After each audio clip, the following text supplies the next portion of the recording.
Today I am talking about symptoms are constructed, methodological and epistemic consequences.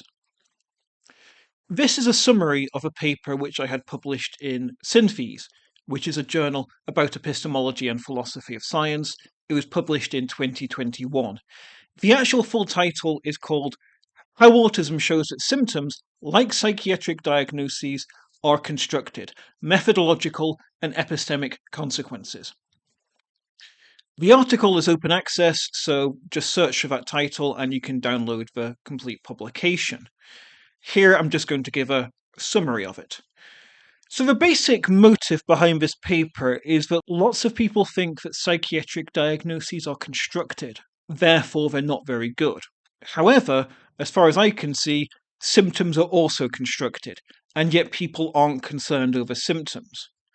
So if it's okay to construct symptoms, that suggests it's okay to construct psychiatric diagnoses. That's the basic argument. So firstly, psychiatric diagnoses are constructed. They're often described as being constructed, invented, made up, arbitrary. The basic idea is they don't describe anything real. They're just something that we have created. And that is a bad thing. They should describe something real. If they don't, then they're not scientifically legitimate. Why might you think they are constructed?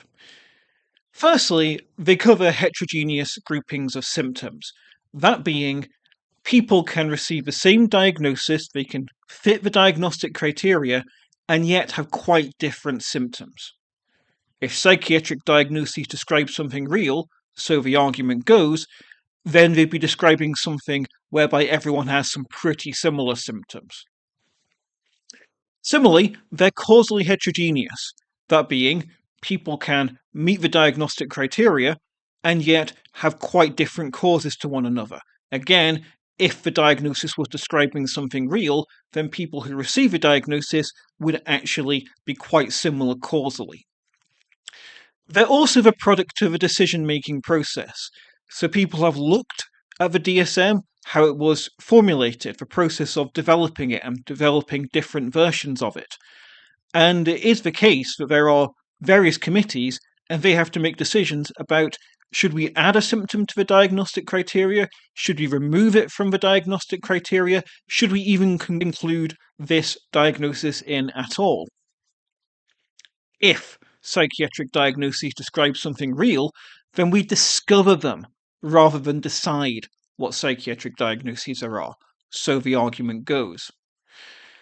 And also, they might be falsely pathologizing, so the concern is that when we say a psychiatric diagnosis is a disorder, all we're actually basing that upon is the judgment of society. We're not basing it upon scientific evidence.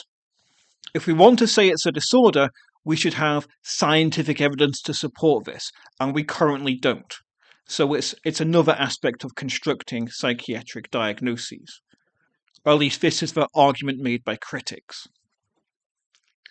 Now, potentially, we might see psychiatric diagnoses as being constructed simply because current ones aren't very good, but we could potentially imagine creating new psychiatric diagnoses that weren't constructed. We discover what these psychiatric diagnoses are, and they'll be much more homogeneous in symptoms covered and causes covered.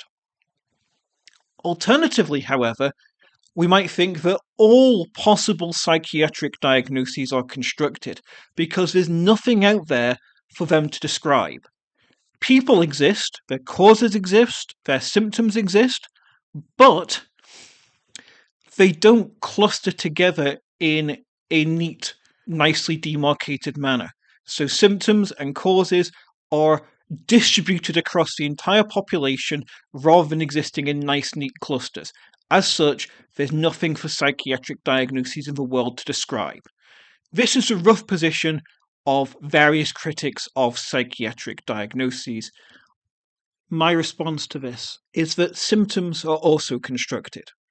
So there's much less concern over symptoms. I have quotes in the paper from people who are strong critics of psychiatric diagnoses who still seem to think that symptoms exist and a superior psychiatry would still involve symptoms.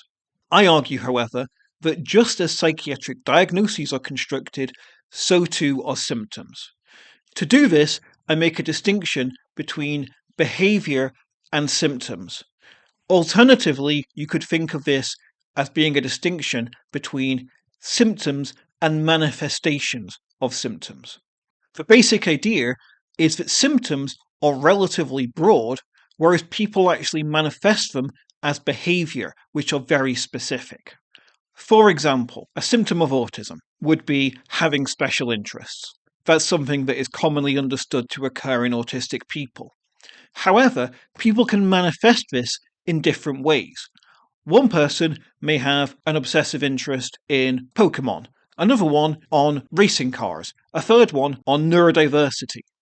There's not a different symptom for each of them. There's one symptom that manifests in different ways, depending on what your special interest is. Similarly, two autistic people might vary in how long it takes them to get bored of their special interest, how long they can focus upon it until they get bored. One might have to focus on it for 10 hours before they want to do something else, another one for 8 hours. The level of depth they might go to could vary. So, while both autistic people are showing a level of interest which is significantly higher than what is typical for the general population, they could still vary significantly in the exact degree of interest and its intensity. So this symptom manifests differently in different people.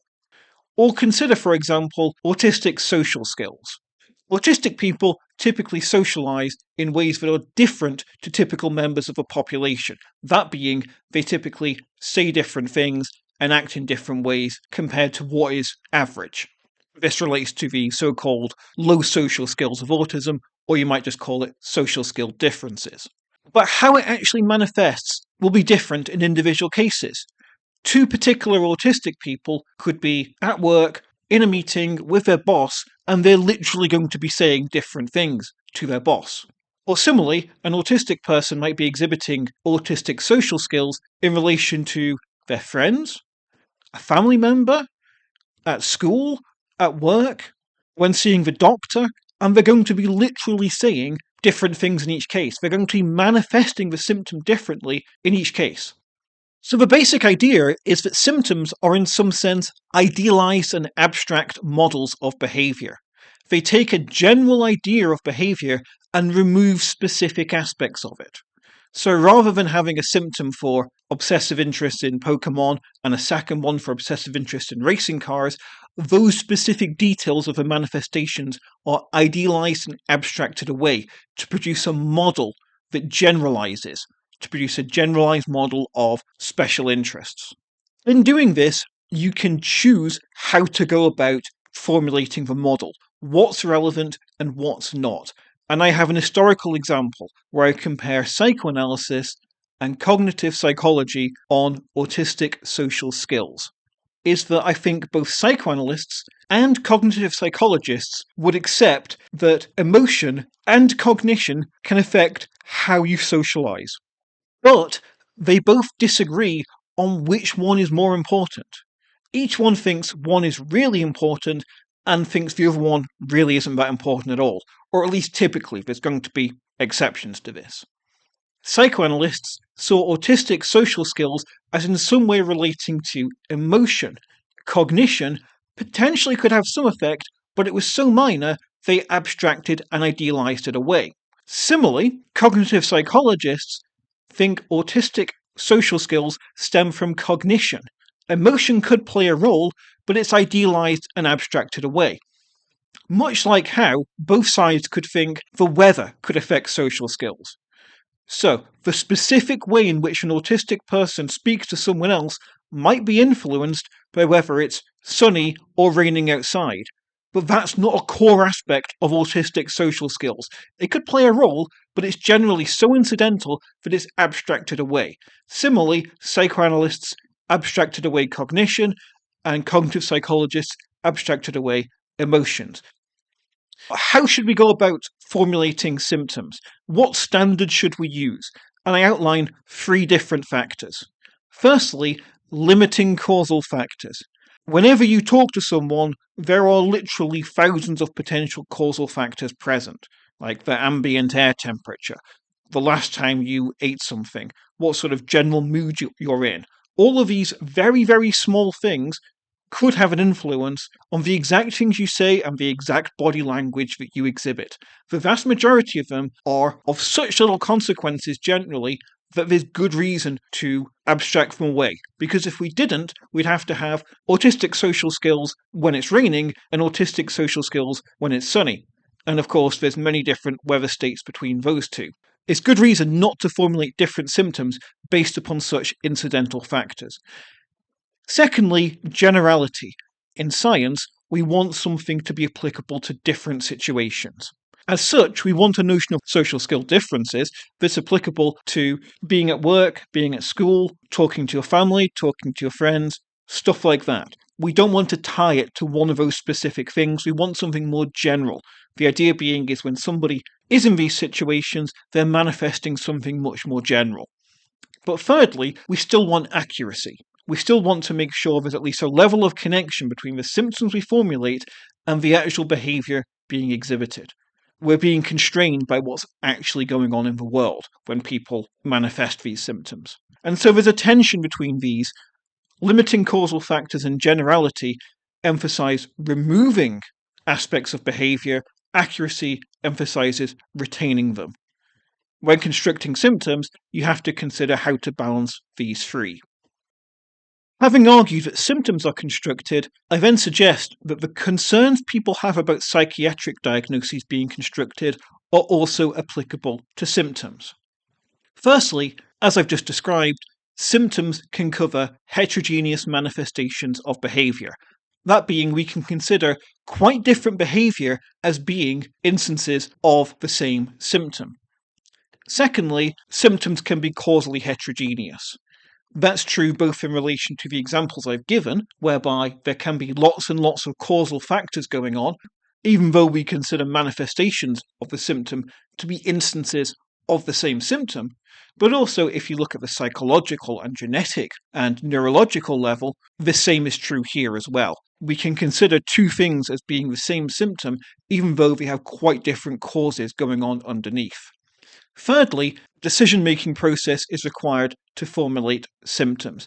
As I outlined in relation to the example of psychoanalysis versus cognitive psychology, we had to decide what's relevant and what's not.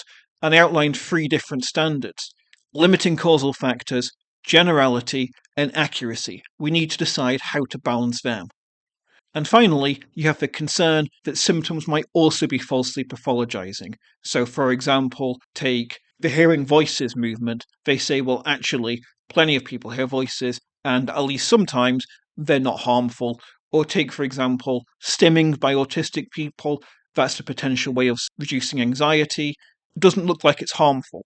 So there's symptoms that have been considered to be harmful that actually probably aren't, in at least some cases. So it looks to me like the same sort of concerns people have about psychiatric diagnoses being constructed are also applicable to symptoms.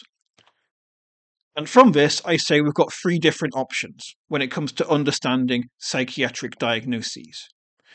If both symptoms and psychiatric diagnoses are constructed, we need to abandon both of them. We need to produce something new that involves neither symptoms or psychiatric diagnoses. Now, I don't know what this alternative to symptoms would be, and as I mentioned earlier, critics of psychiatric diagnoses still seem comfortable talking about symptoms.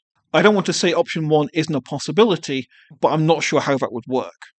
Option 2. This is the one I favour. If there's nothing wrong with constructing symptoms, then there's nothing wrong with constructing psychiatric diagnoses. Construction in science is not illegitimate. It's not incompatible with good science. Well, actually, if we accept that symptoms are constructed, then we shouldn't be so critical of psychiatric diagnoses. And finally, option 3, symptoms are constructed in a good way, psychiatric diagnoses are constructed in a bad way. So they're both constructed, but symptoms are constructed in a way that's scientifically legitimate, psychiatric diagnoses are constructed in a way that is not scientifically legitimate. This is an option, but it needs proving. And also, there's so many symptoms in the DSM and so many psychiatric diagnoses in the DSM It's plausible that some symptoms have been constructed in a good way and some haven't, and some psychiatric diagnoses have been constructed in a good way and some haven't. So if you're taking option 3, I think you need good evidence, good reasoning to show that a particular bunch of symptoms are constructed in a good way and a particular bunch of psychiatric diagnoses are constructed in a bad way. Thank you for listening.